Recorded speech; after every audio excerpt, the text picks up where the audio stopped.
Welcome to the Real Appreciation Podcast. I am David Clair Bennett, and with me today is the host of one of the most successful wrestling podcasts of all time, Solomonster Sounds Off, as well as the host of Tuesday Night Titans. He's also known for being commissioner for House of Glory Wrestling. Please welcome back to the show, Jason Solomonster Solomon. Second time here on the show. I'm very happy to be back. You're a two-timer. You were our first two-time guest on this show. I feel so special. You're going to piss Maven off.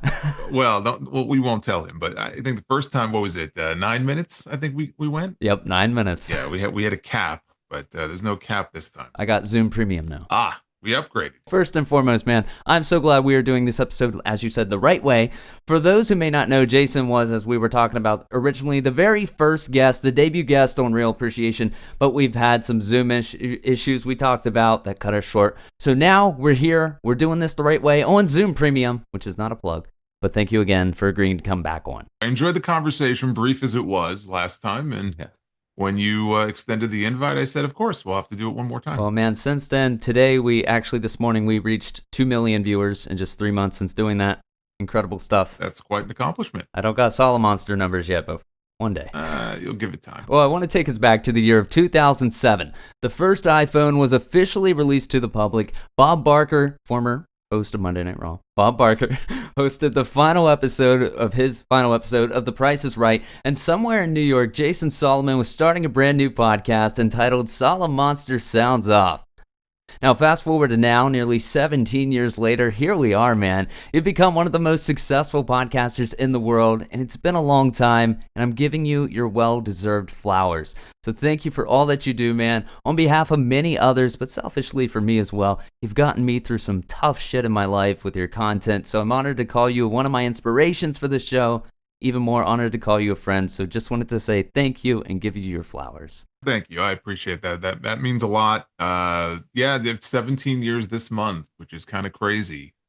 It wasn't anything that I expected when I started it, but here we are, and I get a lot of messages like that from people. It's one of the cool parts, I think, about doing the show, is hearing from people who listen on a regular basis, and it just helps them pass the time, or sometimes they may be going through some stuff. They want to take their mind off things, and wrestling is just the easiest way to do that. So it's very cool. What would you say in your 16 years, almost 17, of doing this show that you're the most proud of? I just think building it up to where it is today, we have our own little community, really. I can't even say little.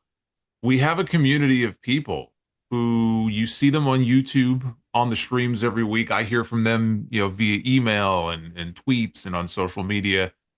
And just the consistency of it and how I've been able to kind of build relationships with these people, and some more than others. Some I've met in person, some I consider genuine friends, but we're all kind of friends in this community, and it didn't exist before. So I sometimes take a step back, even if it's on Facebook, in the Facebook group, or I take a step back and I say, man, this is something that didn't exist before. And just by doing this show every week, we've been able to bring people together for one common cause, really, which is professional wrestling. We talk about all sorts of things, but wrestling is sort of the common thread. It's just a very cool thing, I think, between building that community and also creating something that I could make a living off of, on a full-time basis, which, again, was not something I anticipated doing at the beginning of all this, but to create something out of nothing, I think, is a very cool feeling. Yes, it's a very cool thing. I'm starting to understand what you're talking about a little personally just by doing my own show. It's so surreal. Yeah, and when you start to see success, and it's not an easy thing, it takes time, but when you start to see success, that's when it really hits you. Like, okay, this is pretty cool, and it makes you hungry for more. So it's almost like a validation. When you get that first little bit of validation, you want more of it. And it motivates you and it keeps you going. And yeah, I'm not surprised that you feel the same way. I think most content creators would say the same thing. At one point in time, I was very interested in doing my own show, and I didn't know how to go about doing anything, let alone doing it the right way.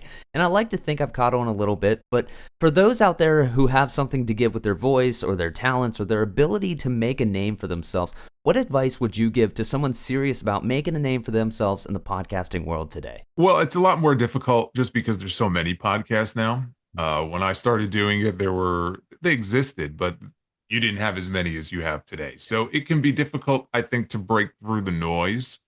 But I think if anybody has a passion to talk about something, it doesn't have to be wrestling or sports, but whatever it may be.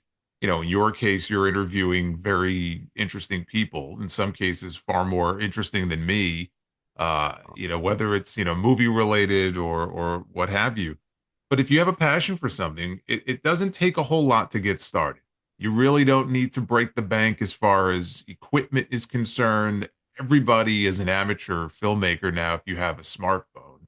Yeah. But you invest in a camera and a microphone, and you just have a plan for what you want to talk about.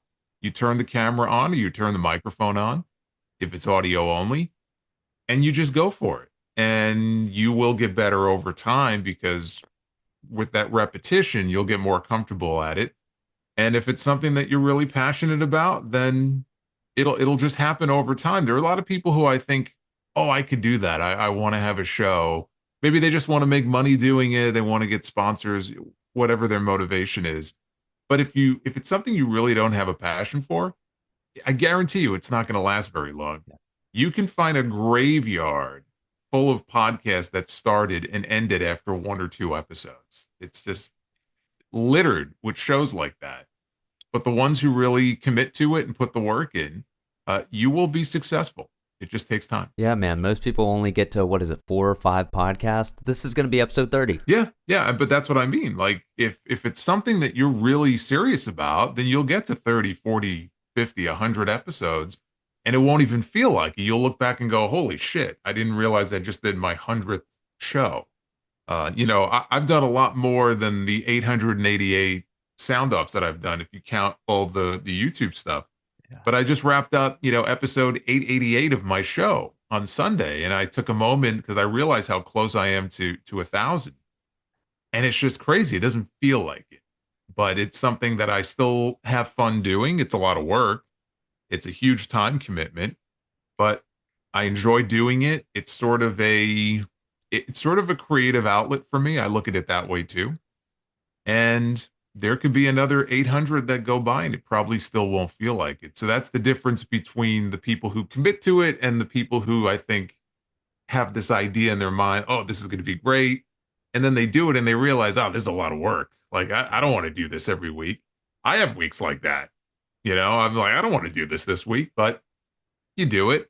And the people who don't, they fall off. Yeah, man. Like, I think it's so surreal to me that I've been able to make this a part-time job at this time. Like, that's crazy. I've interviewed so many celebrities and I get paid for it. It never will feel real. No, and the reason that you do and others won't is because you put out a good product, right? If you put out a good product or you have a presentation that people like, or your voice, you sound a certain way, then you'll be successful. Because some people just aren't very good at it. They're not comfortable or they don't have the voice for it. They're too nervous to be on camera. And I mean, I went through all that at the beginning. Yeah. Some people can overcome that. Some people, they just can't. They're just not comfortable, in their own skin. But if you are putting out a product, whatever it is, that is quality, people will pick up on that. People will gravitate towards that. It may take time. But if you're putting out something good, I promise you, people will find you. I absolutely needed to hear that, too, with some numbers dipping I've been going through. So I appreciate you saying that. Yeah, but that's normal. Yeah. It's funny. You can become a slave to the numbers, Mm-hmm. and it could be your worst enemy. Like this time of year for me, looking at YouTube, let's say, this is typically one of the bigger times a year for me. So like November. I would say November tends to be my second or third biggest month out of the entire year. It's not the case this month.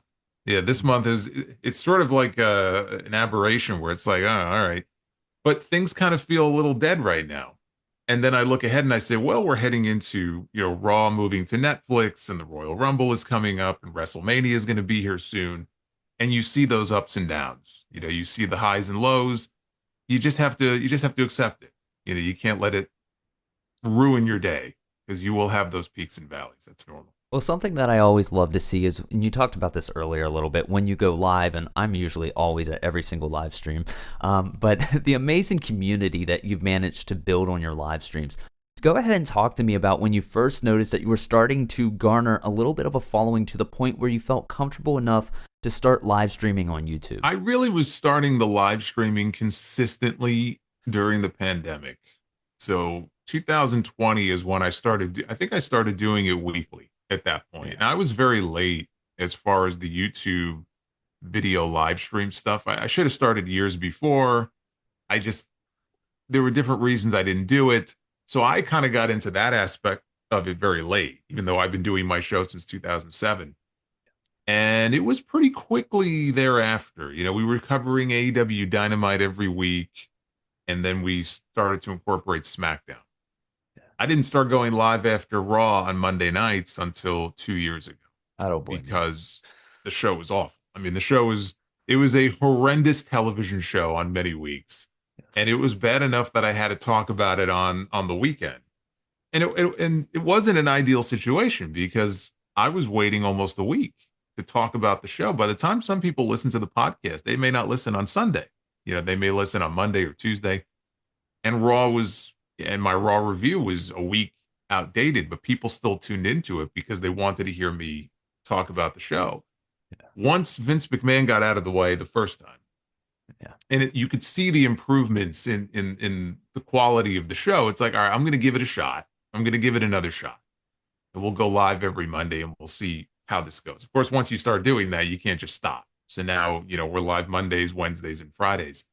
But it was pretty early on that I started to see the same faces popping up in the live chat, and they would support in various ways. And you just sort of build that relationship with people and you have fun with it. And everyone has their own personality. I could just look at the live chat and, you know, some people it's like, okay, oh, he's here, she's here. And it's like, how you doing? And they would chime in and let you know what was going on in their life.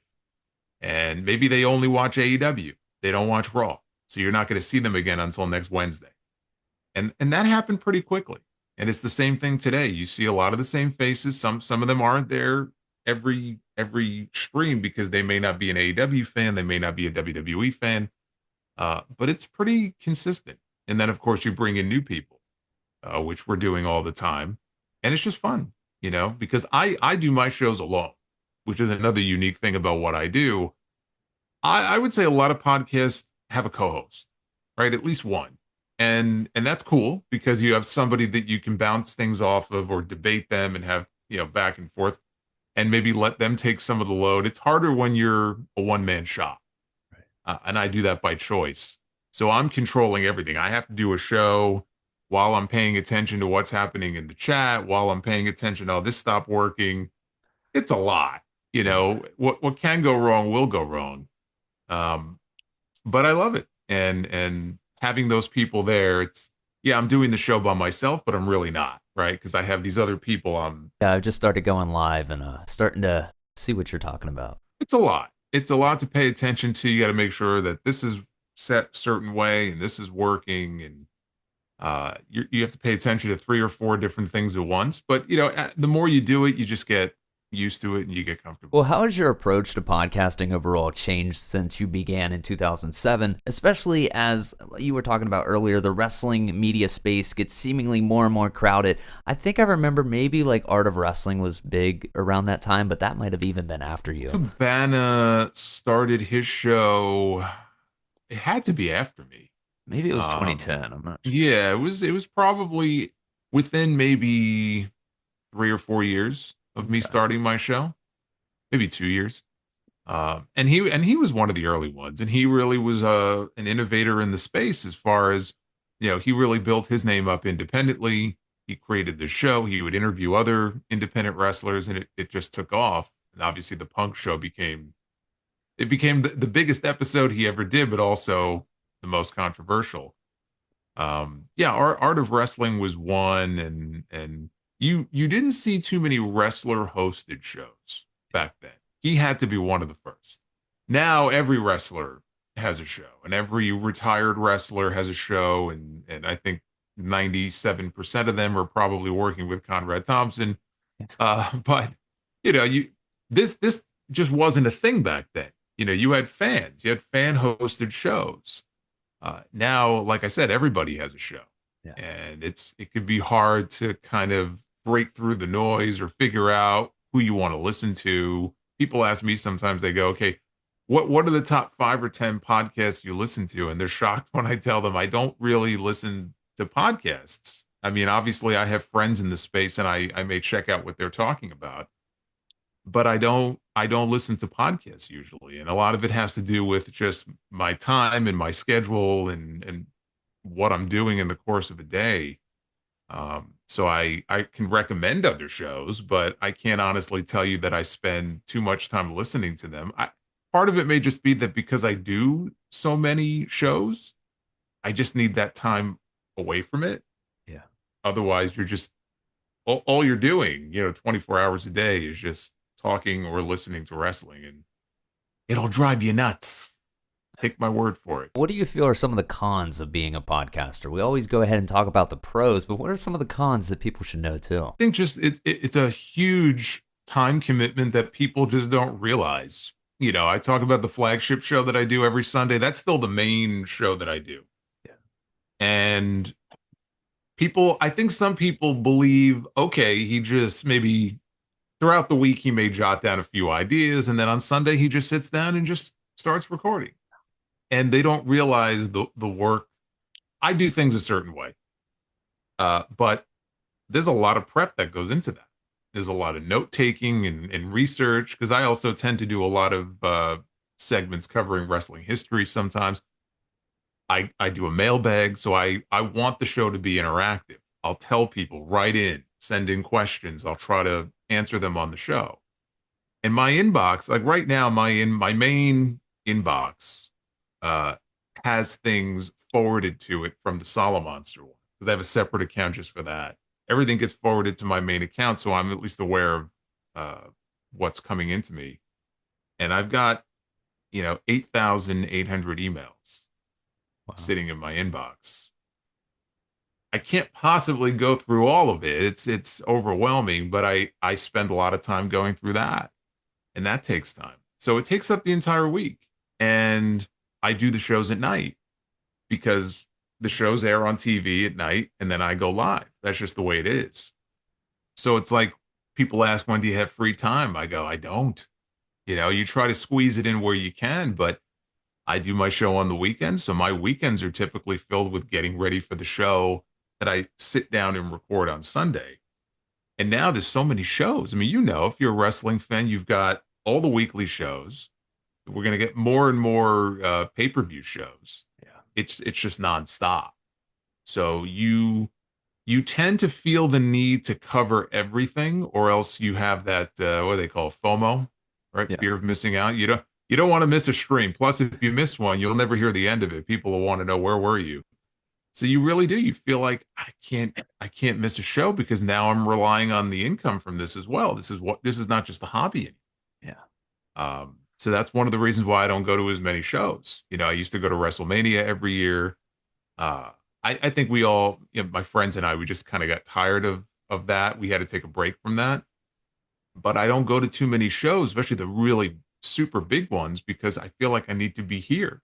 I need to be at home base so I could do my thing, or else, that'll be a hit in the income that you bring in. Yeah. So that's a huge drawback.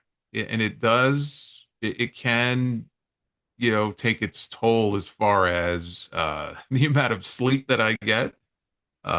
You just have to find a way to manage it. Otherwise, it'll just consume you. So I would say that's probably the biggest drawback. Hey man, this show is very big on gratitude and appreciation, and we tried this last time. It's something I pay homage to Chris Van Vliet. I think you were a guest on his show, right? Yeah.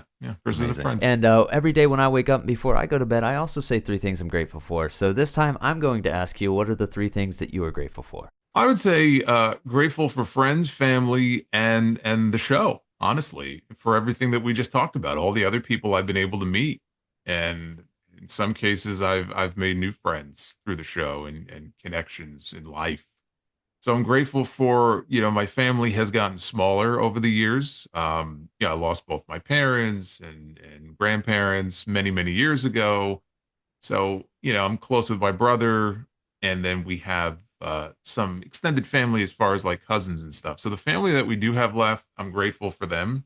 because I don't have a lot of close family left anymore. So I think you learn to appreciate what you do have when you're in that situation.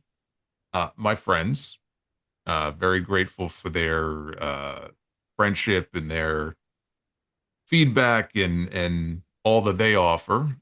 And then, like I said, the podcast and what I have been able to create out of it it's changed my life. It's not even hyperbole to say that. It really has. It's like my life would be very different were it not for this. What it would look like, I don't know. Would it be better? Would it be worse? Who knows?